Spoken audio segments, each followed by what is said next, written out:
Aunque no parezca, porque ya sabéis todos que soy mucho más joven que Aitor Alzola, tengo un hijo de 18 años. Y últimamente está, claro, para ver qué hacía en la universidad, que iba a entrar, a ver qué estudiaba, qué no estudiaba, ¿no? Y estaba tratando de ayudarle, ¿sí? Como soy un Agile Coach, pues ya sabéis, con preguntas abiertas. ¿Pero por qué narices no estudias informática? ¿Sí? Pero no me ha hecho caso. Pero bueno, esa es otra historia. El caso es que me empecé a reflexionar cuando me dije, bueno, pues dar una charla, ¿no? Y tenía este tema en la cabeza. Digo, ¿y por qué he llegado yo a pensar lo que he pensado sobre equipos, que son una de mis piezas fundamentales cuando trabajo en organizaciones? Y voy a contar esa historia, ¿no? Entonces, he hecho una historia más personal que otras charlas que suelo hacer, que trato de ser como yo soy súper objetivo, esto es la verdad, ¿no? Hoy voy a contar mi historia, ¿de acuerdo? Y mi historia con el cacharro este va a ser larga. Empieza aquí. Claro, yo a mi hijo le veo que a los 18 años no sabía qué hacer y yo a los 12, es que lo tenía tan claro. Soy ingeniero informático, por si os lo dudáis. ¿Sí? ¿Quién no conoce esto? Digo, porque aquí igual la edad media, ¿no? ¿Un Spectrum? Bueno, no hay... Vale, no me siento tan abuelo cebolleta, Aitor. ¿Eh? Sí, 76. Bueno, para mí me habría llegado un poco más tarde, pero... Ya, por eso pregunto.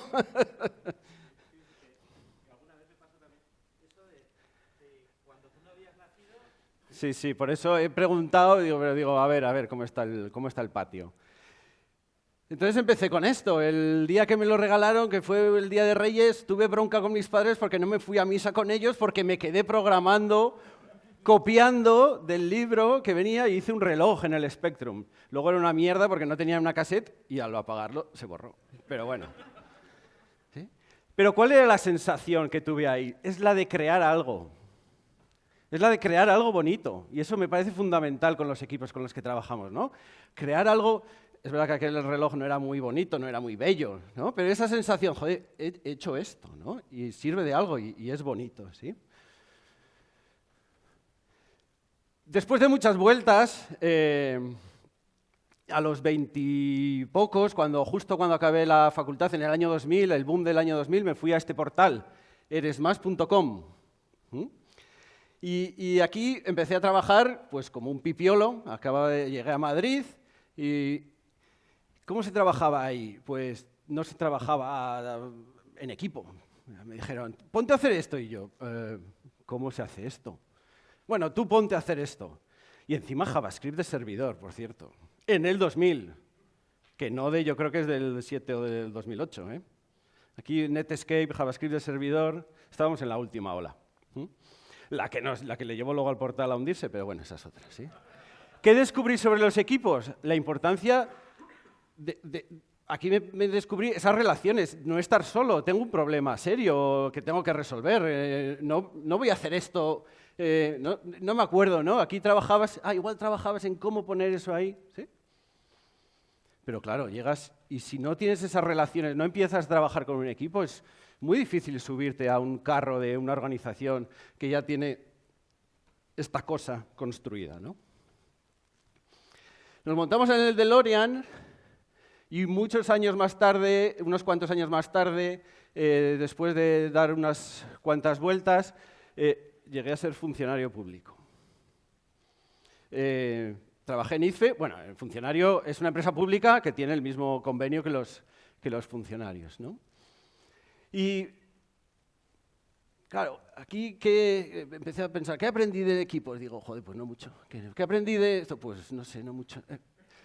Lo primero, romper una lanza por los funcionarios públicos, que la clave de lo que aprendí aquí es lo difícil que es pelear contra el sistema. Cuando vamos a una organización y queremos hacer las cosas de una manera, pero tenemos, no, esto se ha hecho siempre así, o es que las normas son estas, o aquí, claro, dicen, no, es que la ley lo dice así, nuestro convenio lo dice así. ¿Sí? Claro, ahí es difícil pelear contra eso, ¿no? Y es siempre uno de los grandes impedimentos para que un equipo florezca. ¿Cuál es el ecosistema que tiene alrededor?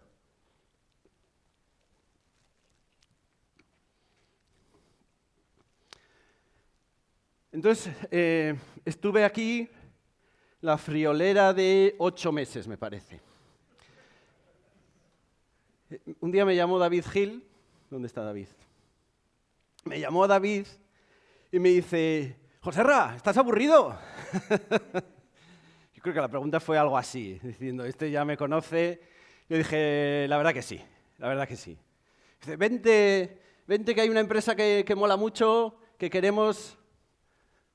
Ay, perdón, me he saltado una. Que queremos abrir una oficina en Donosti y, joder, me parece que eres la persona adecuada. Y empecé a trabajar en Vico, que probablemente muchos conozcáis, ¿sí? Y aquí empezaron a surgir muchas cosas, ¿no? Lo único que voy a dar un paso atrás en el DeLorean, y no voy a dejar de mostrar mi gran título de MBA, ¿sí? Porque hice un trabajo mientras estaba en ese intervalo entre ser funcionario y, entre Eres Más y irme a Vico. Aquí trabajaba en la editorial Aranzadi. Hicimos un producto súper chulo que era Westlaw, claro, en aquel momento con toda alguna Susana ya lo conoció. ¿Sí? Y en ese momento me puse a trabajar en una tesina sobre los nuevos modelos de negocio basados en software libre. Y aquí hay una de las claves que creo que más deberían marcar el futuro de hacia dónde vamos con esto de equipos, organizaciones, ¿sí? Que es la colaboración contra la competencia. Vemos mucha competencia dentro de las organizaciones por ver quién está dónde, por ver quién hace qué, por ponerse una medalla, ¿sí? Y vemos, obviamente, hemos naturalizado que la manera mejor, más óptima, es que un mercado de competencia siempre genera los mejores resultados de eficiencia, etcétera, ¿no? Bueno, podríamos discutirlo un buen rato, pero tampoco va por ahí la charla. Pero sí que me parece muy relevante que cambiemos el concepto de que tenemos que competir para hacer todo, ¿no? Y el software libre es un buen ejemplo. Empresas haciendo negocio en las que comparten un código, en la que ponemos nuestro código a disposición de la comunidad, ¿sí? Y nos sirve a todos para avanzar, ¿sí? Entonces fue cuando os decía que me llamó David, me fui a Vico y aquí empezaron realmente a suceder cosas mágicas desde mi punto de vista profesional, ¿no? Un equipazo como la Copa de Empino, un sitio donde se podía probar cosas. Es verdad que cuando llegué estábamos implantando CMMI nivel 2, Arich. ¿Sí? Pero bueno, le dimos la vuelta a aquello, ¿sí? Fue divertido, fue divertido. También aprendimos mucho, ¿no? Entonces, ¿qué surgió para mí en la visión de cómo trabajo los equipos? Pues fundamentalmente, me voy a dar más paseos. Esta idea fundamental para mí fue un cambio de rumbo brutal. Claro, yo había entrado a Vico y me habían llamado para abrir la oficina de Donosti, responsable de la oficina, y claro, tengo que montar un equipo, no sé, estábamos 10, 12, 14, y digo, ¿qué carajo hago aquí? ¿Cómo funciona esto?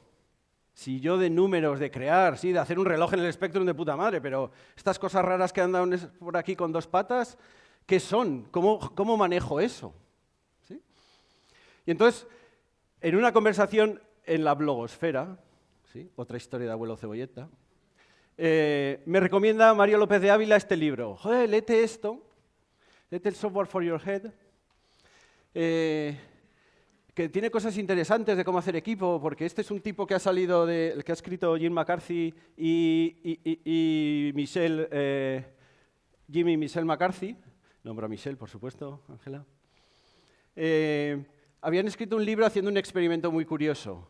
Habían cogido gente, durante una semana o 2 semanas les habían dicho, oye, crear algo bonito, crear un producto. Si el producto que habían creado en ese tiempo era bueno, era algo que servía para algo, pues los patrones de comportamiento que habían tenido los habían ido apuntando, los habían ido anotando. Si el producto era una castaña, pues ya tenían antipatrones de comportamiento que daban productos que no funcionaban bien. ¿Con qué hipótesis? Con la que el producto es igual al equipo que lo ha creado.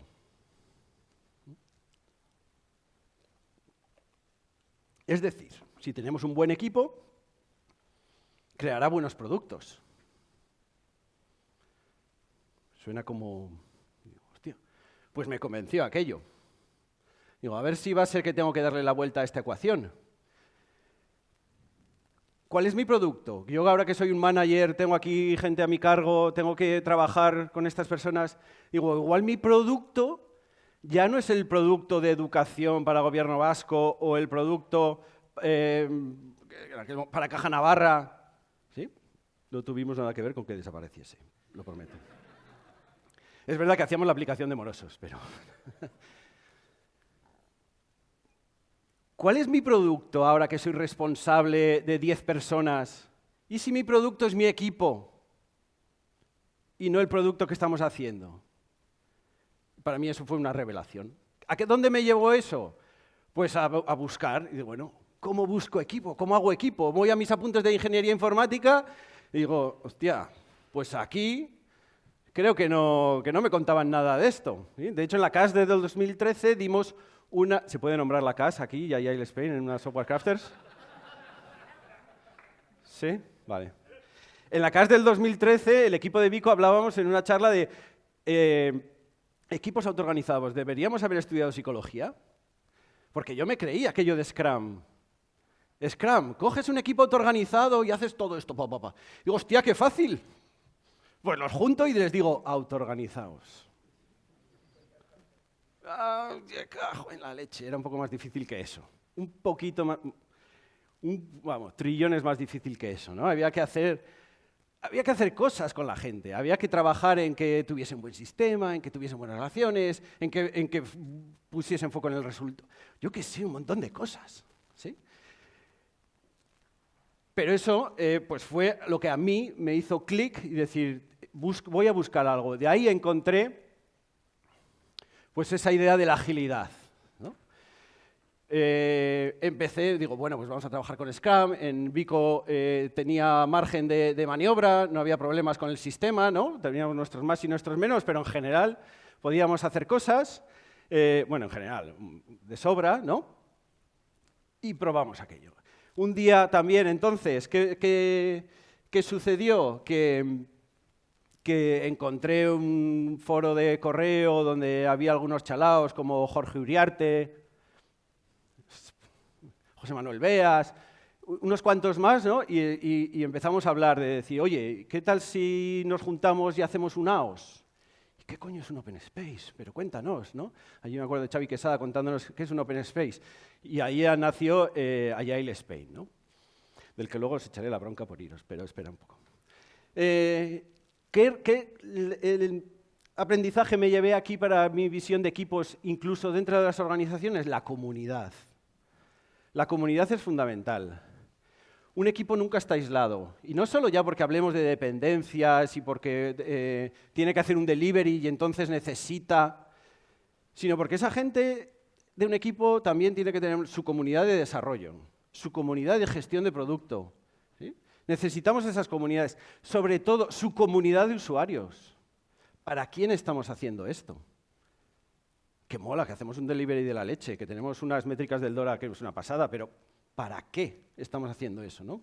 ¿Cuál es nuestra comunidad de usuarios más allá de pensar en entregar? ¿Sí? Entonces, ese elemento de la comunidad lo aprendí con la comunidad de Agile Spain, ¿no? Y muy interesante, esto justo lo encontraba hace unos días buscando datos para esta charla. Este tipo, que no le conocía, Henrik Martenson, que habla, pues, bueno, ya se ha venido hablando mucho, ¿no? Del decline, del Agile 2, bueno. Podemos discutir mucho del estado de Agile, ¿no? Pero me parece que tiene una teoría interesante que es que al principio había un cuerpo de conocimiento muy grande en Agile. Teníamos Scrum, teníamos Extreme Programming, teníamos orientación a objeto, teníamos Solid, teníamos Crystal. Y para hacer Agile tenías que aprender un montón de cosas. No era, bueno, ¿qué es ser Agile? ¿No? Espera, pues tenemos que hacer XP, tenemos que hacer TDD, tenemos que hacer un montón de cosas. El Agile Manifesto lo que hizo fue simplificar la barrera de entrada. Dices, no, que no necesitas aprender tanto, léete el manifiesto y aplica sus principios. Dices, bueno, hay principios que están muy orientados a la técnica, igual no te necesitas saber todo eso, pero aplica el principio, vete aplicándolo, ¿no? Lo que pasa es que hay un tercer punto en el que ya todavía decir, no, ya no te leas ni el manifiesto, ten una mentalidad ágil. Espera, a ver qué es eso, ¿sí? Que la necesitamos, obviamente, no voy a ser yo el que diga que no, ¿sí? Pero no podemos trabajar desde la mentalidad ágil sin los valores y toda la parte técnica, ¿sí? Y ahí es donde entran los software crafters, ¿no? Es decir, claro, yo entiendo perfectamente que en este momento diga alguien, oye, que esto va de hacer las cosas bien, ¿no? ¿Qué es esto de estar todo el día pensando jueguitos, abrazar árboles? ¿Sí? ¿Sí? Que jamás he abrazado un árbol, ¿eh? Si os sirve de... Bueno, espera. Bueno, es igual. Estaba muy borracho, no cuenta. Claro, es un retorno, ahora lo entiendo, ¿sí? Es un retorno a esto, decir, oye, que aquí las cosas no... Sí, claro que son valores, pero hay un montón de cosas que aprender para que podamos hacer agilidad. Y a un equipo le pasa lo mismo, no podemos ir a un equipo y decirle, no, la mentalidad, sí, la mentalidad la cambiamos, pero hay que aprender un montón de cosas si queremos hacer las cosas distintas. ¿Sí? Si no, nos vamos a quedar, pues eso, en la superficie, ¿no? Entonces, tenemos valores y técnica. ¿Quién reconoce esta zona? ¿No? Es Champagne, la zona de Champagne en Francia. ¿Sí? Estuvimos hace unos años y hablábamos con uno de los dueños un propietario de una bodega, y nos hablaba del cambio que sucede en las cepas de las viñas. Dice, claro, tengo un terreno que ya no puedo extenderse, porque ahí, claro, pues todo metro que tienen, pues si lo quieren usar para uvas, pues es que no hay champán en otro sitio, que sea ahí, ¿sí? Tiene que salir de ahí. Entonces nos explicaba, sí, las cepas viejas dan champán de más calidad, pero dan menos cantidad. Y las cepas nuevas, al principio no dan, pero luego dan mucha más cantidad, pero de peor calidad. Dice, claro, ¿cuándo decido que corto unas porque ya están demasiado viejas, aunque están en lo mejor, porque necesito mantener el nivel de producción espera, que no puedo perder nivel de calidad, ¿no? Tengo que mantener ese balance, tengo que mantener una diversidad ahí con los dos tipos de cepas, ¿no? En los equipos nos pasa lo mismo, es fundamental que tengamos esa diversidad, es decir, tenemos senior y juniors. Tenemos que tener diversidad en género, tenemos que tener diversidad en cultura, tenemos que tener diversidad que nos hagan ver realmente qué estamos haciendo, ¿no? Y que nos ayuden para qué estamos haciendo. ¿Sí?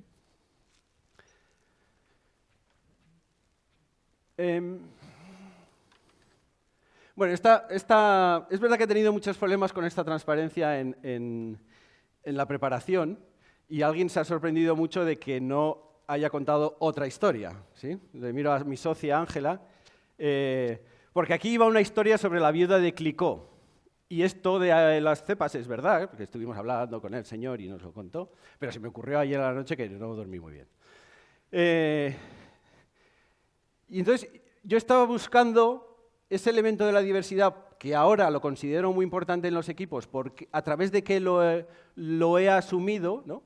Y me acordé de la historia de la viuda de Clicquot, que es un champán cojonudo. Y la historia pues, es de una mujer que se quedó viuda y se heredó, ¿no? la bodega de su marido, por eso es viuda de Clicquot, Y en el mundo del champán pues hizo muchas de las revoluciones importantes, como que ella inventó el tapón del champán actual, con el seguro, también el mecanismo de dar vueltecitas al champán. Tenéis que ir a visitar champán, ¿sí? No estoy haciendo aquí publicidad, pero no tengo nada que ver con ellos. Tampoco es que lo veo a diario. Y iba a contar esa historia sobre la vida de Clicquot pensando en que era la historia que me relacionaba, un poco esa visión de la diversidad que creo fundamental en los equipos. Pero lo cierto es que ayer a la noche descubrí que no es esa historia lo que me ha llevado a la diversidad. Lo que me ha llevado a la diversidad es mi socia. Así que quería darle las gracias, porque siempre está con el privilegio, con el feminismo, con las culturas minoritarias. ¿Sí? Y eso es lo que de verdad digo ahora, joder, ahora es lo que he aprendido, ¿no? Gracias, Angie.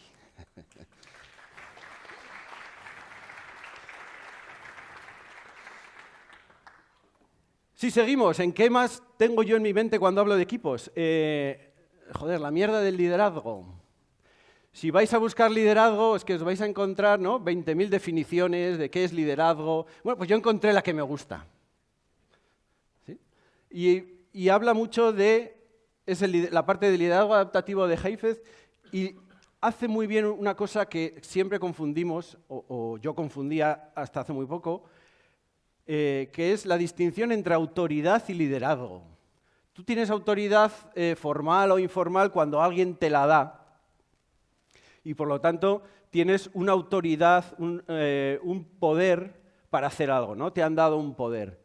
Y el liderazgo, sin embargo, no tienes por qué tener una autoridad. El liderazgo es algo que impulsa el cambio. De hecho, es un proceso que me llamó mucho la atención. No, el liderazgo es un proceso. Cualquiera que participa en un proceso de cambio para ayudar a un grupo a mejorar sus habilidades para resolver un reto, es un líder. A mí eso me encajó muy bien en cómo veía el mundo. ¿Sí?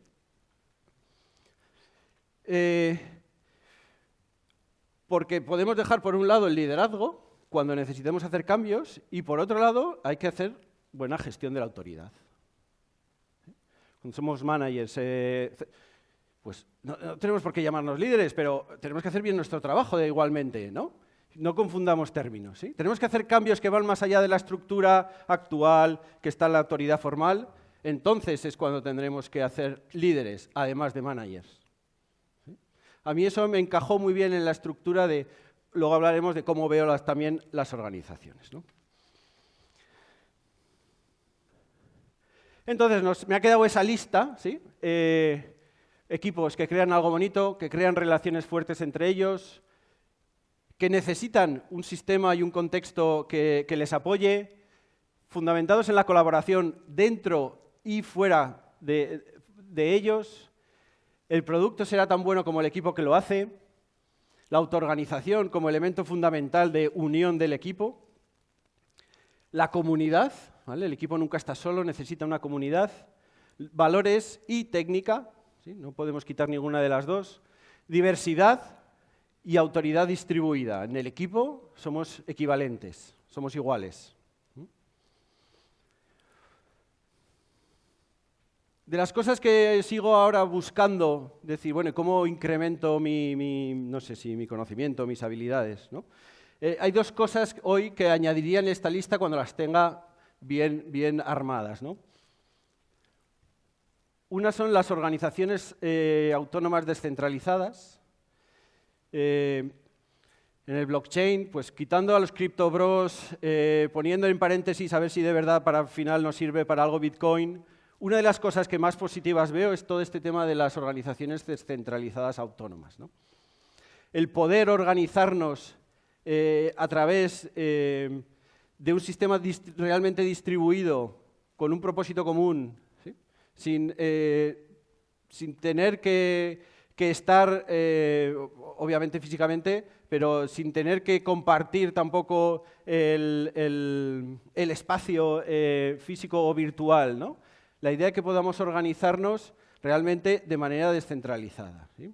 Esa es una de las cosas que estoy últimamente buscando, estudiando, y esta es la gran descubrimiento de los últimos años para trabajar con autoridad distribuida y con organizaciones hacia un modelo social diferente, ¿sí? Que es la sociocracia La sociocracia 3.0, que es la versión con la que, en la que me he metido, trabajo. Y la sociocracia lo que es un modelo de gobernanza, ¿vale? De cómo hacemos las cosas en las organizaciones, pero que tiene unos principios de equivalencia muy fuertes, es decir, somos en la organización, esa idea de la autoridad distribuida la pone en la mesa.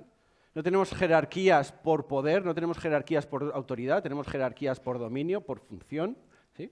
Que no es lo mismo, porque nos autoorganizamos como organización para distribuir la autoridad. ¿Sí? Y buscamos los mecanismos realmente para que todas las voces importen en una organización. ¿Sí? Esta es una de las líneas que creo que pueden ser fundamentales en las nuevas organizaciones, que de verdad busquen trabajar en equipo, que consideren a todo el mundo un igual. ¿Sí? Bueno, entonces eso ha sido un poco mi recorrido vital, ¿no? Decir, bueno, pues para mí que son importantes los equipos, cómo he llegado a pensar de esta manera. Y hoy salgo ahí fuera, ¿no? Somos consultores y vemos muchas empresas, ¿no? Y bueno, ¿qué veo hoy ahí fuera? Sí, más que hay, que no sé todo, ¿qué hay, no? Por un lado, y esto es como un pequeño paréntesis, hay un nivel de estrés, un nivel de multitarea, un nivel de voy como pollo sin cabeza en las organizaciones. No sé si os pasa en la vuestra. Alguno dice que sí, ¿sí? Pero lo hemos notado especialmente después de la pandemia. Sí, lo vamos comentando con gente y sí, ¿no? Pero olvidando las más básicas nociones de gestión, ¿no? De, oye, vamos a mantener el inventario bajo, lo que hacemos vamos a mantenerlo para que seamos productivos, vamos a tener foco, ¿no? Y hay un nivel de estrés ahí fuera que ya es que lo identifico y me digo, joder, pero ¿por qué estamos todos tan a tope? ¿No? ¿Vamos a levantar un poco el pistón o no? No sé. Y especialmente después de la pandemia, ¿sí?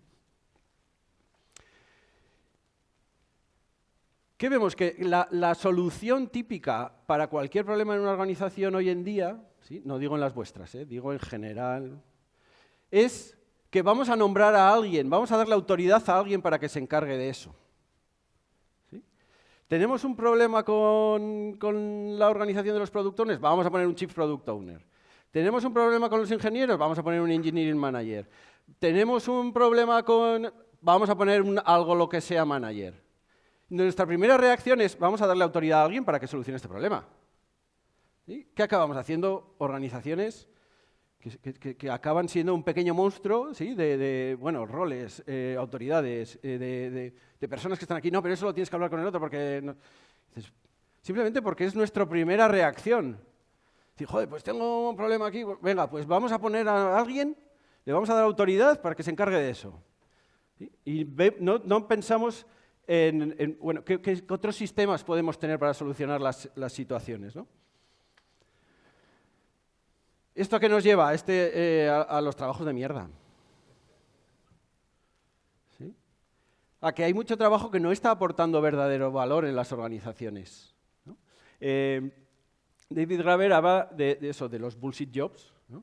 Como trabajos que está haciendo la gente, pero que si los quitásemos, pero no por las personas, obviamente, sino porque el rol que juega el trabajo que se hace no aporta valor y además tampoco le aporta nada a la persona. No es algo que haga por... No, es que sí, ya sé que hacer barcos de madera no aporta nada a nadie, pero es que a mí me encanta, a mí sí, ¿no? Pero es que esos trabajos de mierda no aportan ni a lo personal ni a la organización. ¿Sí? Temas relacionados con administración, con el reporting, con el control. ¿Sí? Bueno. Y todo esto, además, la segunda derivada que me preocupa hoy en día es el para qué lo hacemos.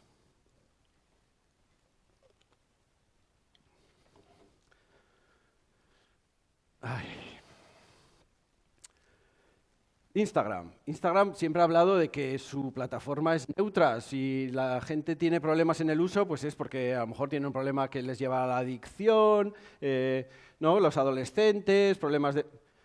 Pero en realidad llevaban años manejando informes internos hablando de lo perjudicial de su plataforma en determinados sectores y en determinados segmentos de la población. Tú sabes que está sucediendo eso. Ahora bien, tienes a todos tus equipos por ponerlos aquí en el caso, ¿no?, de ingeniería diciendo, no, aprieta un poco más las tuercas, que total, vamos a ganar un poco más, ¿no?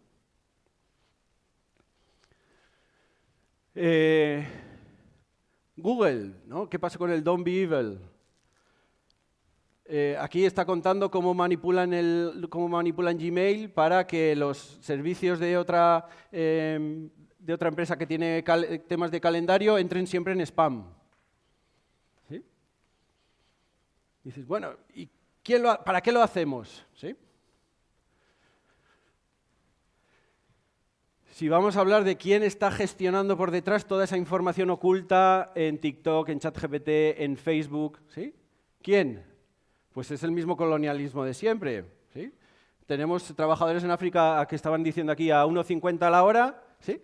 Viendo toda la basura, y ahí debe haber obviamente basura, que basura no le da relevancia a la mierda que hay, para filtrarlo, ¿no? ChatGPT, si os dais cuenta, muchas veces tiene unos mensajes que dices, esto no lo ha escrito ChatGPT, esto lo ha dicho alguien. Yo ayer que buscaba en ChatGPT y me dijo, pero aunque busques esto, recuerda que esto en realidad es muy bueno para otra gente. Y yo, pero déjame en paz, ¿no? ¿Por qué me das esa moralina?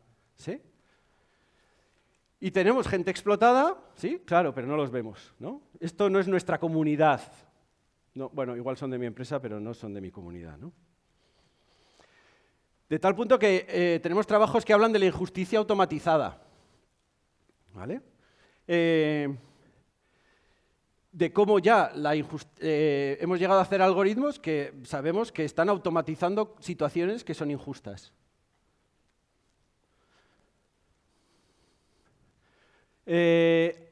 Amazon, volviendo a también otro punto, a las externalidades, ¿no? ¿Cuánto consume la nube? No, la nube está ahí. Sí, hablábamos ayer, ¿no? Abel, ¿dónde estás? No está, bien, está en la otra, que es mejor. Es decir, bueno, pues Amazon se niega a dar los datos de huella ecológica de sus centros creo que es en Inglaterra, en esta, ¿no? Dices, bueno, eso no es la comunidad tampoco, ¿no? Pero estamos metiendo cada vez más caña ahí, cada vez más caña, ¿no? A todos estos centros. Pero bueno, esas externalidades no nos preocupan. Porque si nos preocupan, le echamos a la persona que nos hace preocuparle. Google despide a 2 investigadoras sobre la ética en la inteligencia artificial, ¿no? Habían empezado a escribir documentos de que a lo mejor no se puede eliminar todo el racismo, sexismo, etcétera, que existe en los modelos de lenguaje, en los grandes modelos de lenguaje. Bueno, pues los despedimos, que no nos lo digan, si no lo queremos oír, ¿no? No hay nada como poner a un tipo con barba para decir alguna sentencia, ¿no? Pero estoy totalmente de acuerdo aquí con Dave Snowden. No software engineers should be allowed out of college without a basic training in ethics. Deberíamos aprender ética. ¿Para qué estamos haciendo lo que estamos haciendo? ¿A quién afecta? Cada línea de código que estamos tirando, cada modelo de datos que estamos creando, ¿a quién afecta? ¿Para quién ayuda? ¿Y a quién afecta o a quién le perjudica? ¿Sí? ¿Para qué sirve esto que estamos haciendo? Entonces, ¿qué podemos hacer ante esto? Yo lo veo cada vez bastante más claro. Creo que realmente tenemos que lanzarnos, ¿sí?, con furia contra el sistema.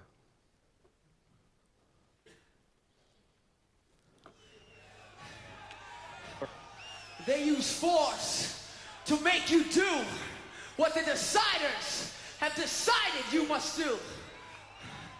They use force to make you do what the deciders have decided you must do.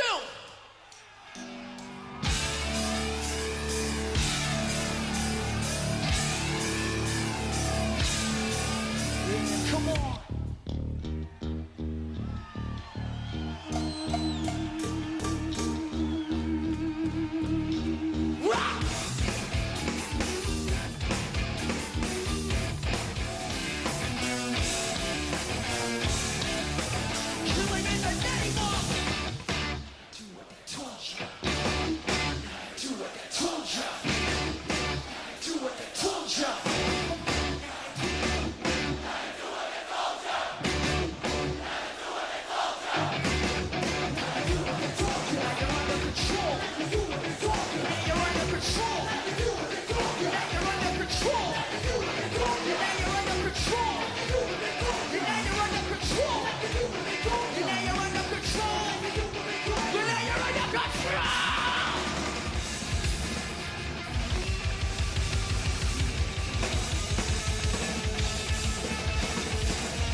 what you tell me. Fuck you, I won't do what you tell me. Fuck you, I won't do what you tell me. Fuck you, I won't do what you tell me. Fuck you, I won't do what you tell me. Fuck you, I won't do what you tell me. Motherfucker! Yeah!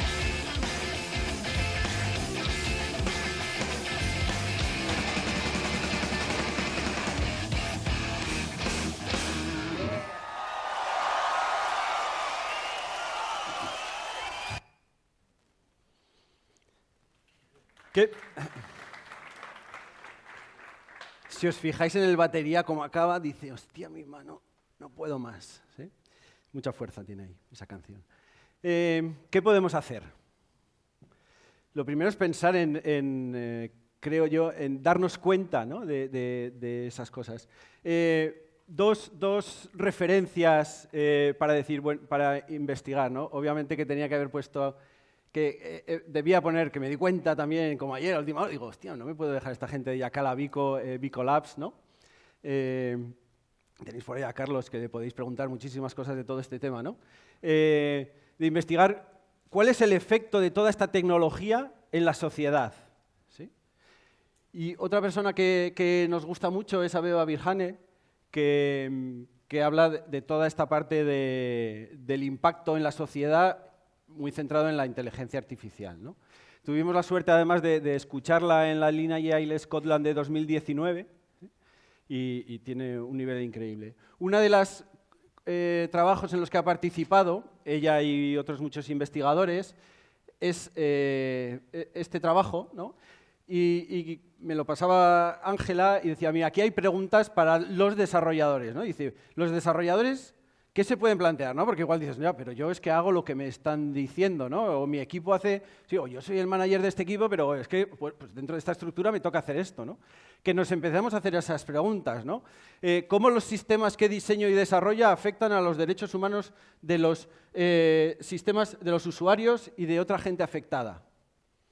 Digo, me lo paro a plantear de vez en cuando. Claro, con el estrés en que vivimos, ¿no? A veces dices, no tengo tiempo ni para hacer una retrospectiva, me voy a plantear, ¿no?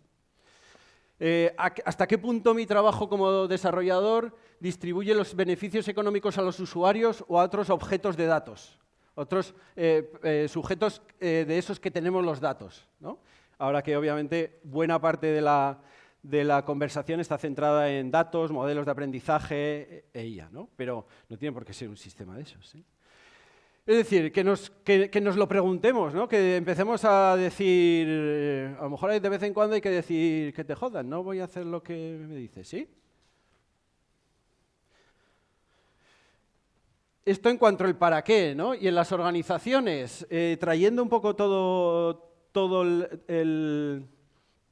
las cuestiones que hablaba antes, pues un poco lo mismo, tenemos el modelo cultural de Silicon Valley demasiado arraigado. Muchas de las partes negativas de esas organizaciones, ¿no? Que vienen con un modelo cultural que a lo mejor ha sido que nunca lo tendríamos aquí, no hubiesen nacido aquí, ¿no? Tenemos modelos que copiar mucho más cerca y mucho más ricos, a mi entender, ¿no? Tenemos aquí al lado el grupo NER, ¿sí? Que podemos decir, bueno, ¿cómo se organiza esta gente? Podemos aprender, ¿sí? O tenemos experimentos como los que está haciendo en Yacala Vico, ¿no? De decir, oye, vamos a probar esto de la sociocracia, ¿sí? Tenemos que evolucionar también nuestras organizaciones para que ese para qué lo hacemos reflexione y cambie a la vez, ¿sí? ¿Qué me gustaría ver?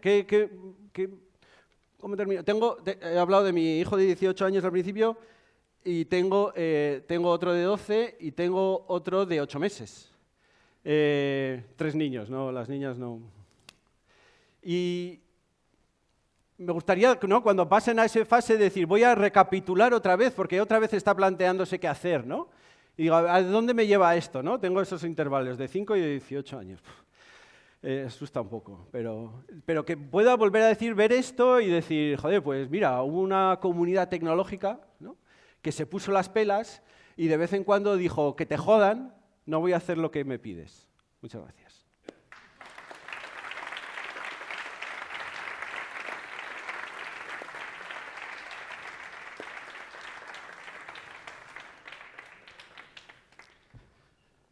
Bueno, no sé si hay turno de preguntas o...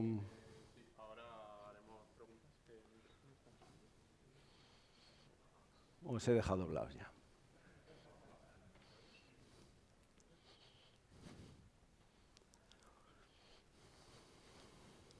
Ahora sí, vale. Pues ahora turno de preguntas. Levantad la mano los que tengáis alguna pregunta de la charla y así. Venga, ¿alguien? ¿No se anima a nadie? ¿Ves? Les he dejado doblados. Vale, por ahí. ¿Eh? Buenas.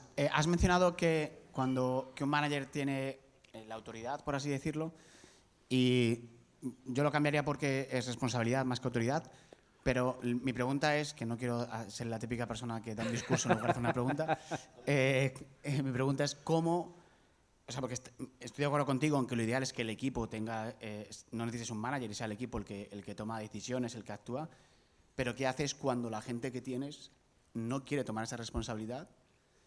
O bien por falta de capacidad o bien porque no les interesa. ¿Cómo incentivas que el equipo asuma esa responsabilidad de forma que el manager tenga que desaparecer? O pueda desaparecer, mejor dicho. Yo creo que esa última frase es la clave. Igual que, o sea, no pongo toda la carga, por decirlo así. A ver, pues podríamos estar hablando en una sesión del Open entera de esto y creo que puede merecer la pena, pero... no pongo toda la carga en que el manager tiene que encargarse de decir, no, hay un aprendizaje también en el otro lado. Sí, claro que hay mucha gente que dice, no, a mí que me digan lo que tengo que hacer. Y ya lo hago, ¿no? Y ni me pregunto ni el para qué, ni el cómo lo voy a hacer y me quedo ahí. Es decir, hay un crecimiento en general organizativo y personal a todos los niveles. ¿Sí? No creo que entonces, no, pero es que el manager entonces, ¿cómo asume la responsabilidad de que otros no? No, es que claro, hay que trabajar en las dos partes. ¿Creo que hacen falta managers? Sí. Ahora bien, lo que tenemos que ir es evolucionando, ¿vale? Cuando yo era, y ahí vuelvo un poco quizá a hablarlo con mi experiencia personal, ¿no? Yo era, me refieres a autoridad cuando te ha puesto una organización y tienes un puesto formal, ¿no? Ahí tienes una autoridad que conlleva una responsabilidad, obviamente. ¿Yo cómo lo viví? No sé cómo os va a sentar esto, pero yo como manager decidí ser Scrum Master. En el sentido de ¿qué es? ¿No? Yo voy a facilitar, voy a ayudar, voy a cambiar el sistema de mierda que tenemos para que ese equipo pueda florecer, para que pueda trabajar bien, ¿no? Y mi trabajo es desaparecer cuanto antes. ¿Sí? Para mí era ese rol, ¿no? ¿Por qué? Porque, bueno, yo, por lo que sea, caí primero en Scrum, ¿no? Vale, lo siento. Pero ese rol de manager en ese momento pues hacía falta. Y lo jugué y dije, bueno, pero me voy a retirar de esto, ¿sí? Mi autoridad no la tengo que usar para muchas cosas, ¿sí? Pero también es una herramienta más, ¿no? Con lo cual, creo que es un proceso, no sé si te he respondido, pero...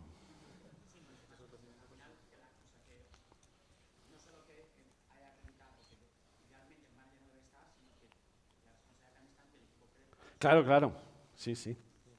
Y eso muchas veces es responsabilidad de los managers. Pero no el del manager que está pensando en cómo gestiono gente, sino cómo gestiono el sistema. ¿Sí? Mucho más. ¿Sí? Hola. Quizás es mi parte cínica la que me hace preguntar esto. Tira, me encanta eso. Venga. Yo vengo aquí a fuego. A ver, es que lo que me da la sensación de la charla es que sí que menciona el problema del sistema, que no puedes cambiar el sistema desde dentro, o es muy difícil romper las barreras que hay. O hablas de cómo... Cuando el sistema tú eres el primero que dice, oye, a lo mejor esto es un poco racista, te echan o te silencian o te cohíben. Pero luego, la siguiente transparencia es, vamos a ver qué podemos hacer nosotros por mi responsabilidad individual. Sí. Si yo practico mi responsabilidad individual, me dan con el palo. ¿Hasta qué punto tengo poder para que eso sea una solución? ¿Hasta qué punto la solución es atómica de una parte? O sea, no hay una solución a eso. De decir, eso típicamente es un problema de liderazgo. En el sentido, si yo quiero cambiar algo, tengo que encontrar las teclas adecuadas para irlo cambiando. Hay veces que simplemente no puedo. Y dice, esto es tan fuerte que a mi nivel no puedo tocar las teclas adecuadas para cambiarlo. ¿Sí? Pues sí, claro. Pero igual encuentras a alguien al nivel adecuado que le empiezas a...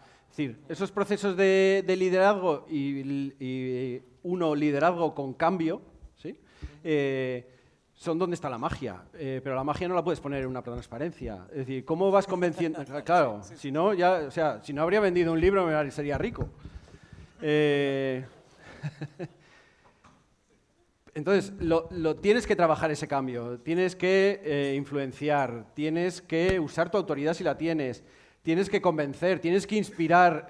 Y entonces empezamos a hablar, ¿qué hay detrás de todos esos libros de liderazgo para ese cambio, ¿no?